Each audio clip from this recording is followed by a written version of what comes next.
6. The Fourth Gate, or the Parable of the Electronic Doomer. And then I found myself at rest, but peace did not reside in chest, while sphere of static was not moved, still physis was not yet removed. With this feel of pseudo-peace my travels went and did not cease, until I smelt the stench of a bed where man laid in unwed. He whispered to some little birds, and from the words that I then heard I grasped his mental state, fidelicet castrate. His vital centre absent, he pointed to the birds, and whispered bona haec so empty were his words. In them was barely nothing, just vanity and cope. His body lay there rotting, salvation by the rope. Ejaculate flowed from his beak, and heard was blessed are the meek. But who wants then to have this earth that wretched place of nature's birth? For from his cock it could not flow, thus from his mouth came baby dough, which little birds did carry up, and brought back down a little cup.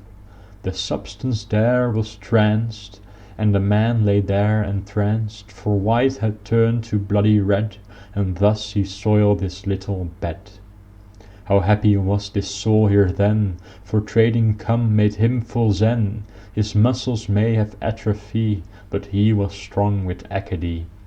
And this he did repeat all day, for such this soul been led astray, that him Boreas could not blow away, no matter how his friends did pray. Sometimes he mumbled about the rope that hung in style of Damocles, but silly was this Attic hope, for here he sat in cursed Hades. He'd speak of exit to the birds, and pity would be back, but seed was there instead of words, and proved was he another hack. I'd gathered faith and love and hope, and walked up to the cripple. With both his arms he tried to grope, and hankered for my nipple. For like a babe he lay there yet in poo and pee his little bed.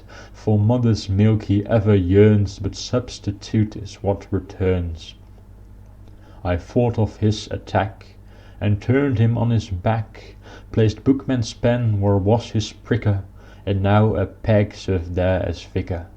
Then vigour came back to his bone, and black ink came with a loud moan. The birds of blue were turned to mauve, and the bedrid man had had his salve. His vital centre had come back, and like a factory he spilled oil. Industrious man was he in black, and rose from bed of soil. He stood there as a darkened soul, and blessed is this man of coal, for to the flames he was now ripe to be burnt up by archetype. I left coal man to being burned, and I moved on in full unspurned, for awaited me the fifth of all that was here in this grandiose hall.